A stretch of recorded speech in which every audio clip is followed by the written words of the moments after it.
Hi friends, வணக்கம். Welcome to yoga teaching. இந்த வீடியோவில் வரக்கூடிய 2026 டிஎன்பிஎஸ்சி குரூப் 4 எக்ஸாமுக்கு தயாராகக்கூடிய அனைத்து ஆஸ்பிரண்ட்ஸுக்கும் இந்த வீடியோவை நம்ம டெடிகேட் பண்ணுறோம். நிறைய பேருக்கு குரூப் 4 எப்படி படிக்கணும்னு கண்டிப்பாக தெரியல. அது அவங்களுடைய ஃபால்ட்டு கிடையாது. இப்போ தான் நம்ம ஸ்டார்ட் பண்ணுறோம் எக்ஸாமுக்கு அப்படின்னா ஆரம்பத்திலே நம்ம கொஸ்டின் மார்க்கோட வந்திருப்போம். போக போக போக தான் அந்த எக்ஸ்பீரியன்ஸ்ன்னு சொல்லுவாங்கள்ல, இந்த எக்ஸ்பீரியன்ஸை நம்ம பண்ணி பார்க்கும்பொழுது தான் இந்த உண்மையிலே குரூப் 4னா என்னன்ற அந்த லேர்னிங்கே கிடைக்கும்.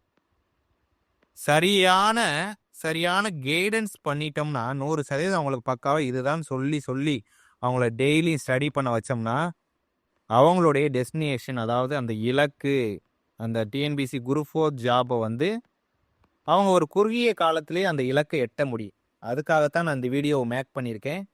இதில் நான் மெயினாக எதை பற்றி நான் பேச போகிறேன்னா, மனப்பாடம் பண்ணுறது பெஸ்ட்டா இல்லை புரிஞ்சு படிக்கிறது பெஸ்ட்டா, இல்லை ரெண்டுமே இந்த எக்ஸாமுக்கு தேவையா அப்படின்றது தான் நான் இந்த வீடியோவில் ப்ரீஃபாக டிஸ்கஸ் பண்ண போகிறேன். நீங்கள் மறக்காமல் ஸ்கிப் பண்ணாமல் நம்ம வீடியோவை பாருங்கள். நான் என்ன சொல்ல வரேன், இந்த வீடியோ எண்டில் ஒரு கம்ப்ளீட்லி 100% உங்களுக்கு ஒரு கிளாரிட்டி கொடுக்கறது என் பொறுப்பு.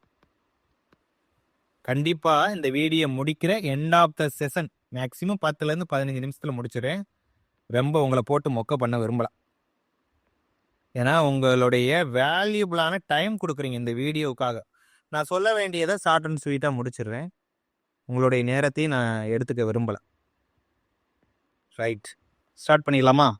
பேனாவை மட்டும் செலக்ட் பண்ணிக்கலாம். Okay, black. ஓகே, மனப்பாடம் புரிந்து படிக்கிறது. இப்போ நான் குரூப் 4 படிக்கிறேன். நான் ஒரு பிகினர். எப்படிங்க? நான் ஒரு பிகினர். எனக்கு ஒரு குரூப் 4ல் எனக்கு ஒரு போஸ்டிங் வேணுங்க. அதில் என்னுடைய ட்ரீம் ஜாப்பு ஒரு போஸ்டிங் இருக்குது. நான் இந்த வேலைக்கு தான் போக போகிறேன்னு வந்தாச்சு. இங்கேருந்து இங்கே வரைக்கும் ட்ராவல் பண்ண போகிறீங்க. எனக்கு 1 வருஷம் டைம் கொடுக்குறாங்க சார் எங்கள் வீட்டில். அதுக்கப்புறம் நான் வேலைக்கு போயிட்டு தான் படிக்க வேண்டிய ஒரு சூழ்நிலை இருக்குது சார். அதனால் இந்த 1 வருஷம் நான் 100% என்னுடைய வேலைகளை மட்டும் நான் செய்ய போகிறேன் சார். எப்படி பண்ணுறது? ஓகே, இதுதான் உங்களுடைய கேள்வி. இப்போ இந்த 1 வருஷம் போது இதில் இருக்கக்கூடிய நாட்கள் 365 டேஸ். மாதங்களையும் கனெக்ட் பண்ணுங்க, 12 months. வாரங்கள் அடிப்படையில் 52 வாரம் வரும். இதில் நீங்கள் மெயினாக தெரிஞ்சுக்கிற ஒரே ஒரு விஷயம் என்னன்னா, நம்ம பண்ணக்கூடிய மெஜாரிட்டி மிஸ்டேக் நம்ம படிக்கிறோம், சைட் பை சைடு என்டர்டைன்மெண்ட்டுக்கான வேலைகளை செய்கிறோம், அப்பப்போ ஊரில் நடக்கக்கூடிய ஃபங்க்ஷன்ஸ் அட்டன் பண்ணுறோம், புரணி பேசுகிறோம். இந்த புரணின்றது எந்த டாபிக்குள்ளே வருதுன்னா, அவன் 6th 7th 8th முடிச்சுட்டு போயிட்டான், நம்ம 6th இருக்கிறோம். அவன் +2 வரைக்கும் முடிச்சிட்டான், ரிவிஷன் பண்ணிக்கிட்டு இருக்கான், அவன் அவுட் சோர்ஸ் படிச்சுக்கிட்டு இருக்கான். இப்படி இந்த புரணி, இந்த கேட்டகரியில், இந்த புரணின்றது இந்த மாதிரியான கேட்டகரி. அப்போ எதை தவிர்க்கணும்? மெயினாக எதங்க தவிர்க்கணும்னா, நம்ம வளர்ச்சிக்கு எதெல்லாம் தடையா இருக்கு, நம்மளுடைய படிப்புக்கு எதெல்லாம் தடையா இருக்குன்றத முதல்ல எதெல்லாம் செய்யக்கூடாதுன்றதை மெயினாக தெரிஞ்சுக்கிட்டு நீங்கள் அதுக்குள்ளே இந்த மனப்பாடம் புரிந்து படித்தல் இந்த கேட்டகரிக்குள்ள வரேன். அதை பற்றி ஒரு 2 நிமிஷம் பேசி முடிச்சிடலாம். எதை செய்யணும், எதை செய்யக்கூடாதுன்றது. ஏன்னா அது ரொம்ப முக்கியம். டூவில் 1 வைக்கிறேன், டோன்ட் டூ. இதை பற்றி கொஞ்சம் பேசிட்டு நான் மனப்பாடம் புரிந்து படித்தாவே டைரெக்டாக அந்த டாபிக் உள்ள போயிட்டேன். டூன்றது இப்போ 1 வருஷம் தான் நீங்கள் டைம் எடுத்திருக்கீங்க இல்லைங்களா? நீங்கள் எடுத்துக்கொண்ட டூரேஷன் 1 year. அப்போ 1 year போது இந்த 100% உங்களுடைய டைம் எதுக்கு கொடுக்கணும்? உங்களுடைய ப்ரிப்பரேஷனுக்கு தான் கொடுக்கணும். இந்த ப்ரிப்பரேஷன் 100% கொடுக்கும் பொழுது உங்களுக்கு மெயினாக சப்போர்ட் பண்ணுறது உங்கள் ஹெல்த்தும் உங்கள் மைண்ட் செட்டும் நல்லா இருக்கணும். அதுக்கு சின்ன எக்ஸசைஸ் பண்ணணும். எக்ஸசைஸ்னும் போது ஜிம்முக்கு போகிறது இல்லைங்க, இல்லை மணிக்கணக்காக ரன்னிங் பண்ணுறதில்ல. சின்ன எக்ஸசைஸ் உங்களுக்கு உங்கள் கம்ஃபர்டபுளை பொறுத்து எக்ஸசைஸ் பண்ணிக்கோங்க. அவ்வப்போது ஹெல்த்தி டயட்டுன்னும் பொழுது மெயினாக சொல்கிறேன், பெரிய பாதாம் பிஸ்தா அப்படிலாம் இல்லை, சின்ன வேர்க்கடலை, சின்ன ஸ்மால் பட்ஜெட்லேயே உதாரணத்துக்கு நெல்லிக்காய் சாப்பிட்டா அந்த மாதிரின்னு வச்சுக்கோங்க. அந்த மாதிரி இந்த 3 விஷயத்த ஃபாலோ பண்ணிக்கங்க. 100% நீங்க ப்ரிப்பரேஷனுக்குள்ள வந்துட்டீங்கன்னா, 1 வருஷம் தான் டார்கெட் வச்சுட்டீங்கன்னா, கண்டிப்பா நீங்க டூன்ற லிஸ்ட்டை வந்து ரெகுலரா பண்ணணும். ரெகுலரா. சிங்கிள் டே கூட நீங்க ரிஜெக்ட் பண்ணக்கூடாது. ரெகுலரா அந்த ஒர்க்கை நீங்க பண்ணிக்கிட்டே இருக்கணும். அப்ப இதனுடைய பெனிஃபிட் வந்து அது எண்ட் ஆஃப் த டேல தான் நீங்க ஃபுல்ஃபில் ஆகணும் 100%. இந்த டோன்ட் டூல பத்தி நம்ம பேசிடுவோம். அப்ப 100% உங்க நேரத்தை படிப்புக்காக மட்டும் கொடுக்குறீங்க. சைட் பை சைடு உங்களுடைய ஹெல்த்துக்கும் மைண்டுக்கும் பாதிக்காத அளவுக்கு சோசியல் மீடியா மெயினா வந்து இதுல வாங்க. சோசியல் மீடியாவை தயவு செய்து அவாய்ட் பண்ணிடுங்க. இன்னும் நல்லா தெரிஞ்சுக்குங்க. 2026ல பீக்ல இருக்கக்கூடியது எலெக்ஷன். அப்ப ஒவ்வொரு பார்ட்டிஸு அவங்க இலக்கை நோக்கி பயணம் பண்ணிக்கிட்டு இருக்காங்க. 2026ல நம்ம ஆட்சி அமைக்கணும்னு சொல்லிட்டு. ஆனா 2026 எண்டில் உங்களுக்கு என்ன ஆட்சி? நீங்க ஜாப் வாங்குறது தான். அப்ப டோன்ட் டூல நீங்க மெயினா சோசியல் மீடியாவை அவாய்ட் பண்ணுங்க. ஏன்னா ஒவ்வொருத்தவங்களும் ஒவ்வொரு கருத்து சொல்லிட்டு இருக்கிறாங்க. அதுல வந்து நல்லது எது, சரி எது, தவறு எது நீங்க பாக்குறதுக்கு நேரம் கிடையாதுங்க. உங்கள் இன்னைக்கு உள்ள உலகத்துக்கு உங்க நேரத்தை சோழியை முடிக்கிறதுக்கு நிறைய என்டர்டெயின்மெண்ட் வந்துருச்சு. நிறைய என்டர்டெயின்மெண்ட். பாட்டு கேட்கறது, டான்ஸ் பார்க்குறது, ஆடியோ லான்ச் பார்க்குறது, மூவிஸ் பார்க்குறது, இதெல்லாம் நீங்கள் வேலைக்கு போனதுக்கப்புறம் வச்சுக்கோங்க. கொஞ்சம் அழிச்சிருவோம். அப்போ டூவில் தயவு செய்து உங்கள் உடல்நிலை, மனநிலை, உங்கள் வேலையை மட்டும் செய்யுங்க தயவு செய்து. டோன்ட் டூவில் வந்து உங்கள் வளர்ச்சிக்கு எது எதெல்லாம் தடுக்குது, நான் இங்கே ஃபங்க்ஷன் போகிறதுனாலையோ, இல்லை ஒரு மூவி 3 மணி நேரம் பார்க்குறதுனாலையோ, இல்லைன்னா அன்னெசரியாக புரணி பேசுறதுனாலையோ என்னுடைய லைஃப் இல்லைங்க. இது ஒரே ஒரு டைம் தான் என் லைஃபுக்கு நான் தான் போராடணும்னு சொல்லிட்டு 100% ப்ரெசண்ட்டாக உங்கள் வேலைக்கு கொடுங்க. அப்போ இவ்வளோ தூரம் பேசுனதில் நான் ஃபைனல் கன்க்ளூஷன் ஒன்று சொல்லிடுறேன். லாஸ்ட்டாக பேசுனது 100% உங்கள் லைஃபுக்கு கமிட் லைஃப் யுவர் செல்ஃப், இப்படி வச்சுக்கலாம். உங்கள் லைஃபுக்கு 100% கமிட் ஆகுங்க. உங்களுடைய பொன்னான நேரத்தை உங்கள் யுவர் லைஃப்க்கு மட்டும், உங்கள் லைஃபுக்கு என்னென்னலாம் கெய்னிங்கோ, உங்களுடைய வளர்ச்சிக்கு என்னென்னலாம் தேவை. நான் ரெகுலராக 8 மணி நேரம் படிப்பேன் சார், அப்போ அதுக்கு ஃபுல்லாக சரண்டர் பண்ணுங்க அந்த நேரத்தை. சார் 2 மணி நேரம் நான் மேக்ஸ் பார்க்குறேன் சார், அதுக்கு சரண்டர் பண்ணுங்க. இந்த 3 மணி நேரம் மூவிஸ் பார்க்குறது, அதெல்லாம் உங்கள் வளர்ச்சி பாதையை டவுன் பண்ணி விட்டுரும். அப்போ டோன்ட் லிஸ்ட் ஒன்று ரெடி பண்ணி ஒரு ப்ராப்பராக ஒரு டைரி வாங்கி வச்சுக்கிட்டு, டூ என்ன பண்ணணும், டோன்ட் டூ இதை நீங்கள் பண்ணாலே ஆட்டோமேட்டிக்காக நீங்கள் வந்து அப்கிரேட் ஆகிட்டே இருப்பீங்க உங்களுடைய ப்ரிப்பரேஷனில். இப்போ வாங்க, மனப்பாடம்னா என்ன, புரிஞ்சு படிக்கிறதுனா என்ன அப்படின்ற கான்செப்டுக்குள்ளே வந்துடலாம். இது ரொம்ப ரொம்ப முக்கியங்க. ஏன்னா நிறையா படிக்க வேண்டியிருக்கா. ஒவ்வொரு சப்ஜெக்ட் எப்படி அப்ரோச் பண்ணணுன்றதை நான் தனியாக வீடியோ போடுறேன். இது காமனாக மனப்பாடம்னா என்ன, புரிஞ்சு படிக்கிறேன்னா என்ன, அதை பற்றி பேசிடுவோம். இந்த கான்செப்டை முடிச்சுட்டு நான் இந்த வீடியோ முடிச்சுக்கிறேன். அடுத்து ஒவ்வொரு சப்ஜெக்டை நம்ம எப்படி அப்ரோச் பண்ணுறத வீடியோ நான் கொடுக்குறேன். ஏன்னா உங்களுடைய கன்வீனியன்ட் எனக்கு ரொம்ப ரொம்ப முக்கியம். உங்களை சாட்டிஸ்ஃபை பண்ணுற மாதிரி வீடியோ போட்டால் தான் நமக்கும் அந்த வீடியோ மேக் பண்ண திருப்தி இருக்கும். சும்மா ஏனதானு பேசிகிட்டு இருந்தோம்னா கண்டிப்பாக நீங்களும் டென்ஷன் ஆயிருவீங்க, நானும் வீடியோ பண்ணுறது வேஸ்ட். ரைட். இந்த மனப்பாடம், இந்த புரிஞ்சு படிக்கிறது, எது வந்து லாங் டேர்மாக நமக்கு மெமரியில் நிற்கும், லாங் டேர்ம் மெமரிக்கு எது செட் ஆகும் அப்படின்றதையும் பேசுவோம். ஸ்கூல் புக்கை பற்றியும் பேசுவோம். ஸ்கூல் புக்கில் என்னதான்ப்பா இருக்குது, புரியுதா புரியலையா, அவுட் சோர்ஸை பற்றி நிறையா பேசுகிறாங்க, இதை பற்றியும் பேசிடுவோம். அவுட் சோர்ஸ்னால் என்னன்றதையும் பேசிடுவோம். வேற இந்த நோட்ஸ் மேக்கிங்கே இதிலேயே பேசிடுவோம். நோட்ஸ் மேக்கிங், ஃபைனலி டெஸ்ட்டை எப்போ அடித்து பார்க்கலாம் அப்படின்றது, இந்த 4 டாப்பிக்கோட இந்த வீடியோ முடிச்சுக்கலாம். ஓகே. ரைட். இந்த லாங் டேர்ம் மெமரிக்கு எது முக்கியம்னா, இந்த மனப்பாடமா இந்த புரிஞ்சு படிக்கிறதா. இப்போ நான் ஸ்கூல் புக்கை அப்ரோச் பண்ணுறேன். நான் ஸ்கூல் புக்கை எடுத்து நான் படிக்கும் பொழுது நான் ஃபஸ்ட்டு என்ன பண்ணணும்னா, ரேண்டமாக நான் ரீட் பண்ணணும். நான் வந்து என்ன பண்ணணும், ரேண்டமாக எனக்கு ஸ்டார்டிங்கே அது புரிய வேணாங்க, நான் ஜஸ்ட் ரீட் பண்ணுறேங்க. எனக்கு புரியவே வேணாம்ப்பா. 10 வரியில் எனக்கு 10 வரியுமே புரியாமல் இருந்துற போதா, 10ல் 2 இல்லது 3 வரி எனக்கு புரிஞ்சா போதும். ஸோ ஸ்டார்டிங் ஸ்டெப்பு ரேண்டமாக ரீட் பண்ணணும். ஒரு பாடம் உதாரணத்துக்கு 6வதுல பாலிட்டி ஃபர்ஸ்ட் லெசன் பன்முகத்தன்மை அறிவும், அதை ஜஸ்ட் ரேண்டமாக ரீட் பண்ணுங்க. ஓகே, உங்களுக்கு புரியல. செகண்ட் ஸ்டெப் என்னன்னா, ஏதாவது வீடியோ கிளாஸஸ் வந்து அந்த பாடத்தை நடத்தி போட்டிருப்பாங்க, ஹைலைட் பண்ணி நடத்தி போட்டிருப்பாங்க. நம்மளே அந்த சேனலில் வீடியோ கொடுத்துட்ருக்கோம் பாருங்க. வீடியோ கிளாஸ் நடத்தி போட்டிருப்பாங்க. அதை நீங்கள் ஒரு ஒரு ஒரு 30 மினிட்ஸ் வீடியோ, 25 மினிட்ஸ் வீடியோ, ஏதோ ஒரு வீடியோ கிளாஸஸை பாருங்கள். அதுக்கப்புறம் இந்த நோட்ஸ் மேக்கிங் இங்கே தூக்கிட்டு வாங்க. உங்களுக்கு என்ன புரிஞ்சதோ அதை ஷார்ட் அண்ட் ஸ்வீட்டாக நோட்ஸ் எடுங்க. ஒரு நோட்டு போட்டு ப்ராப்பராக நோட்டு போட்டு எழுதுங்க. இந்த நோட்ஸ் மேக்கிங்கில் வரக்கூடிய பிரச்சனை ரொம்ப நேரம் டைம் எடுக்கும். டைம் ரொம்ப நேரம் எடுக்குங்க.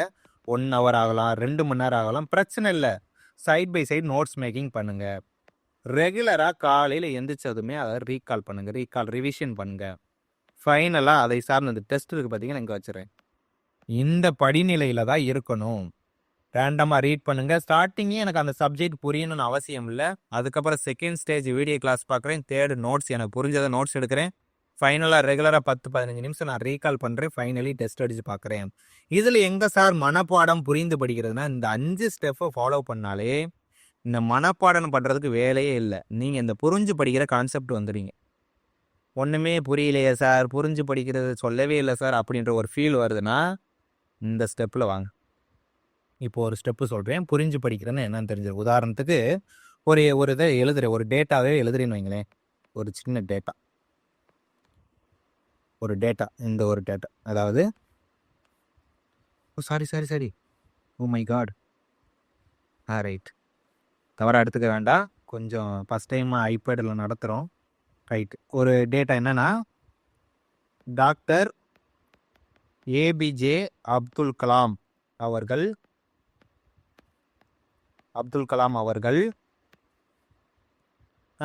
என்ன பண்ணலாம், அவர்களுக்கு அப்துல் கலாம் அவர்களுக்கு பாரத ரத்னா, ஒரு சின்ன உதாரணத்துக்கு தான் சொல்கிறேன், மனப்பாடம்னா என்ன, புரிஞ்சு படிக்கணும் என்னன்னு ஒரு டேட்டா.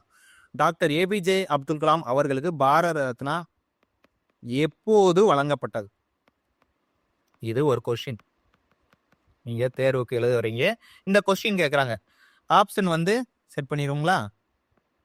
ஒரு டைம் வீடியோ பாருங்கள், கண்டிப்பாக உங்களுக்கு யூஸ்ஃபுல்லாக தான் நான் சொல்கிறேன். கண்டிப்பாக வீடியோ என்னடா ரொம்ப சவ்வா இருக்கிறாருன்னு நினைக்க வேண்டாம். ஆப்ஷன் வைங்க. 1990, 1976, ஆப்ஷன் சி 1997, ஆப்ஷன் டி 2000 வச்சுக்கோங்க. இப்போ ரைட்டு, இந்த கொஸ்டினை பார்க்குறேன். நான் மனப்பாடம் பண்ணியிருந்தேன்னா கண்டிப்பாக இந்த இடத்துல என்ன பிரச்சனை வருதுன்னு தயவு செய்து சொல்லிடுறேன். ஏன்னா 90 டாக்டர் B.R. அம்பேத்கர் அவர்கள் பாரத ரத்னா அவார்டு வாங்கியிருப்பாங்க. 97 தான் ஐயா ஏபிஜே அப்துல் கலாம் ஐயா அவர்களுக்கு கொடுக்கப்பட்டது. இவர் உயிரோடு இருக்கும்போது கொடுத்துருப்பாங்க. அப்துல் கலாம் அம்பேத்கர் அவர்களுக்கு அவர் இறந்ததுக்கு அப்புறம் தான் அவருக்கு பாரத ரத்னா விருது கொடுத்துருப்பாங்க. அப்போ நான் இதில் என்ன சொல்ல வர்றதுன்னா, நீங்கள் மனப்பாடம் பண்ணியிருந்தீங்கன்னா 90 97 அப்படின்னு மனப்பாடம் பண்ணியிருந்தீங்கன்னா இந்த இடத்துல 90 97ன்ற ஒரு கன்ஃபியூஷன் வந்திருக்கும். நீங்கள் புரிஞ்சு படிச்சிருந்தீங்கன்னா டாக்டர் ஏபிஜே அப்துல் கலாம் போது அவருடைய என்ன வந்திருக்கணும், அவருடைய பிறப்பு, அவருடைய இறப்பு, அவர் எங்கெங்கே படித்தார், அதாவது எம்ஏ பட்டம் 6th பார்ப்பீங்க, எம்ஏ பட்டம், டிஎஸ்சி பட்டம், லண்டன் பொருளாதார பள்ளி, அவருக்கு 1997 அவார்டு வாங்கியிருப்பாங்க. இது ஒரு டேட்டாவை ப்ராப்பராக அப்ரோச் பண்ணியிருப்பீங்க. ஒரு நோட்டு போட்டு ப்ராப்பராக நான் சொன்ன மாதிரி இதுங்க வாங்க, ரேண்டமாக ரீட் பண்ணியிருப்பீங்க. அந்த லெசனை வீடியோ கிளாஸ் பார்த்துருப்பீங்க, அதில் புரிஞ்சதை நோட்ஸ் எடுத்திருப்பீங்க, ரிவிஷன் பண்ணியிருப்பீங்க, டெஸ்ட் அடிச்சு பார்ப்பீங்க. இந்த 5 படிநிலையை கிராஸ் பண்ணியிருந்தா இந்த கொஸ்டினுக்கு நீங்கள் 90 97ன்றது நீங்கள் டவுட் பட்டிருக்க மாட்டீங்க. அப்போ ஒரு மனப்பாடம்ன்றது ரேண்டமாக ரீட் பண்ணுறதோடு நீங்கள் முடிச்சிங்கன்னா அது மனப்பாடம். Just for reading only, mug up. நீங்கள் அந்த 5 ஸ்டேஜை கிராஸ் பண்ணிங்கன்னா உங்களுக்கு ஏதாவது ஒரு இடத்துல நல்லா மாட்டிக்கிறோம். ஆமாம், இது 97 தான் பாரத ரத்னா. இதை மட்டும் சொல்லாமல் அவருடைய பிறப்பு சொல்லுவீங்க, இறப்பு சொல்லுவீங்க, அவர் எம்ஏ பட்டம், டிஎஸ்சி பட்டம் எங்கே வாங்கினாங்க, எல்லாமே ப்ராப்பராக படிச்சிருந்தீங்கன்னா நீங்கள் ப்ராப்பராக வித்தவுட் ஆப்ஷன், உங்களுக்கு ஆப்ஷன் கொடுக்காமே நீங்கள் ஆன்சர் பண்ணிடுவீங்க. அப்போ உங்களுடைய படிப்புன்றது ஒரு உங்களுக்கு மேலோட்டமாக படிக்காதீங்க தயவுசெய்து. அப்துல் கலாம் ஐயானா அவர் இந்தியாவுடைய ஏவுகணை மனிதர். அவர் எழுதிய நூட்கள் இந்தியாவுடைய 2020 எழுச்சி தீபங்கள், தி லுமினஸ் பார்க் அப்படின்னு சொல்லி 6லேயே இருக்கு. நீங்கள் அவுட் சோர்ஸை பற்றி தான் பேசுகிறீங்களே தவிர ஸ்கூல் புக்லேயே அவ்வளோ கண்டென்ட் இருக்குங்க. நான் சாதாரண ஒரு சின்ன டேட்டாவை தான் நான் முடித்தேன்.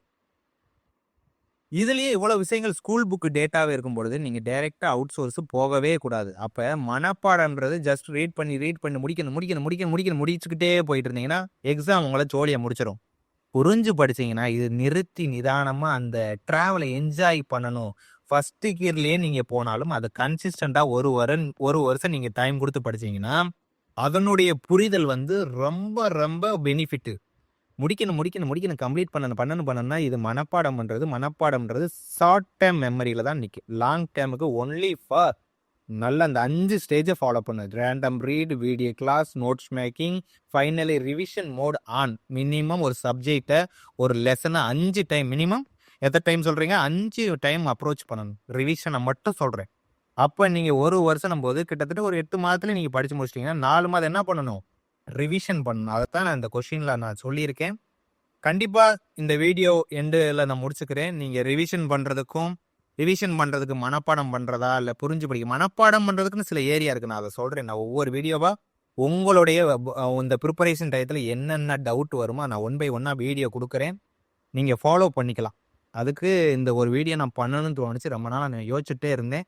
என்னடா எதை அதிகமாக யோசிச்சிங்களா? அப்படி இல்லை, நிறையா பேர் டிஃபால்ட்டாக மிஸ்டேக் பண்ணுறது தான். ஒரு ராங்கான ரூட்டில் நம்ம ட்ராவல் பண்ணுறோம். இது ஆஸ்பிரண்ட் நிறையா பேர். இங்கே ஒரு ஆஸ்பிரண்ட் 2 பேருக்குமே இலக்கு, 2 பேருக்குமே 1 வருஷம் டைம் வச்சுக்கோங்களேன். ஒவ்வொருத்தவங்களுக்கும் ஒரு டைம் அப்பார்ட் ஃப்ரம் நம்ம ஜென்ரலாக நம்ம இதை பேசுவோம். மெஜாரிட்டி ஆஸ்பிரண்ட்ஸ் 100% ராங்கான டைரெக்ஷனில் அப்ரோச் பண்ணுவாங்க. ஆனால் சம் பீப்புள் ஒன்லி டூயிங் கரெக்டான டைரெக்ஷனில் அப்ரோச் பண்ணி அந்த 1 இயரில் அந்த ஜாப்பை தட்டிட்டு போயிட்டே இருப்பாங்க. ஜாப் அப்போ நம்ம போகிற ட்ராவல் 2 பேருமே எஃபோர்ட் போடுறீங்க. 2 பேருக்குமே எஃபோர்ட் காமன் தான். ஆனால் கரெக்டாக எஃபோர்ட் எடுக்கிறவங்க தான் கரெக்டாக வின் பண்ணுவாங்க இல்லைங்களா? உங்களுடைய கைடு ஐயோ அம்மா சாரி உங்களுக்கு உங்களுடைய பயணம் 100% சுலோவாக தான் பண்ணுறீங்க அப்படின்னாலும் பரவாயில்ல. அது ரைட் டைரெக்ஷனில் இருக்கணும். நீங்கள் 100% பயணம் ஸ்பீடாக இருக்குது. ஆனால் ஸ்பீடாக போய் ராங்கான டைரெக்ஷனில் பயணம் பண்ணிங்கன்னா கண்டிப்பாக சொல்கிறேன் ஃபெயிலியர் கன்ஃபார்ம். ஸோ நீங்கள் ஸ்லோவாக படிக்கிறீங்க, வேகமாக படிக்கிறீங்க. அது வேகமாக படிக்கிறது நீங்கள் ஒன்ஸ் ஸ்லோவாக படித்ததுக்கப்புறம் வேகமாக படிக்கலாம். ஏன்னா நீங்கள் ரிவிஷன் பண்ண போகிறீங்க. நான் ஸ்டார்டிங்கே ஸ்பீடு வேலைக்கே ஆகாது ராஜா. அதனால் தயவுசெய்து சொல்கிறேன், பொறுமையாக படிங்க. அவன் வேகமாக போயிட்டான், அவன் வேகமாக முடிச்சிட்டான். அவன் 6th 10th அவுட் சோர்ஸ்ன்னு போயிட்டு இருக்கான். எங்க தயவுசெய்து ஸ்கூல் புக்கை முடிச்சுட்டு அவுட் சோர்ஸ் அப்புறம் பார்ப்போங்க. நீங்கள் ஸ்கூல் புக்கு புரியுது இல்லாமல் இன்றைக்கி அவுட் சோர்ஸ்ன்னு எல்லாரும் போகிறது ரொம்ப வருத்தம் அடிக்குது. ஸ்கூல் புக்லேயே அவ்வளோ கண்டென்ட் இருக்குது. இந்த ஸ்கூல் புக்கோடைய ஒரு 10% மாடிஃபிகேஷன் தான் அவுட் சோர்ஸு. அப்போ தயவுசெய்து உண்மை எது பொய் எதுன்னு தெரிஞ்சு படிங்க, உயிரோட்டமாக படிங்க. ஏன்னா ஒரு மனிதனுக்கு தயவுசெய்து சொல்கிறேன், இந்த டைம் கோடி ரூபா கிடைத்தாலும் கோடி ரூபா கொடுத்தாலும் கிடைக்காது. இப்போ எனக்கு ஒரு 30 வயசு கம்ப்ளீட் ஆகுதுன்னு வைங்களேன். 21 வயசுக்கு போகணும்னா போக முடியுமா? நான் மறுபடியும் ஸ்கூல் லைஃபுக்கு போகணும்னா போக முடியுமா? கிடையாது. லைஃப்பை அந்தந்த மொமெண்ட்டில் வாழ்கிறதுக்கான வழியை பாருங்கள். தயவுசெய்து சோசியல் மீடியாவை தூக்கி தூர எறிங்க. உங்கள் வளர்ச்சிக்கு எதெல்லாம் உங்களுக்கு தடையாக இருக்கோ அதெல்லாம் தூக்கி தூர எறிஞ்சிருங்க. இன்றைக்கே ஒரு முடிவு எடுத்து பொறுமையாக படிங்க, சிறப்பாக படிங்க, பெஸ்ட்டாக படிங்க. Wish you all the best. எல்லோரும் இந்த 2026 ஒரு நல்ல இயராக அமைன்றதுக்காக யோகா டீச்சிங் சார்பாக நான் வாழ்த்துக்களை சொல்லிக்கிறேன். நன்றி, வணக்கம். உங்களுடைய ப்ரிப்பரேஷனுக்கு நம்ம கைடன்ஸ் கண்டிப்பாக உதவும். மறக்காமல் யோகா டீச்சிங்கை ஃபாலோ பண்ணி சப்ஸ்கிரைப் பண்ணுங்கள். கரண்ட்லி ஜிகே பாலிட்டி கிளாஸ் நடத்திக்கிட்டு இருக்கோம். ஆல்ரெடி 8th ஸ்டாண்டர்ட் வரைக்கும் முடிச்சிட்டேன். 6th 7th 8th 18 lesson complete பண்ணியாச்சு. இந்த 9th ஸ்டார்ட் பண்ண போகிறோம். போக current affairs video, class teach பண்ணுற வீடியோ, அதாவது பாலிட்டியா இந்த மாதிரி நான் எழுதி நடத்துகிற வீடியோ வரப்போகுது. அதுக்கப்புறம் மேக்ஸ் கிளாஸ் ஸ்டார்ட் பண்ண போகிறேன். 2026 ஒரு மிகச்சிறந்த ஆண்டாக மாற்றுறதுக்கு நம்ம சேனல் எல்லா வகையிலும் உங்களுக்கு கை கொடுக்கும்.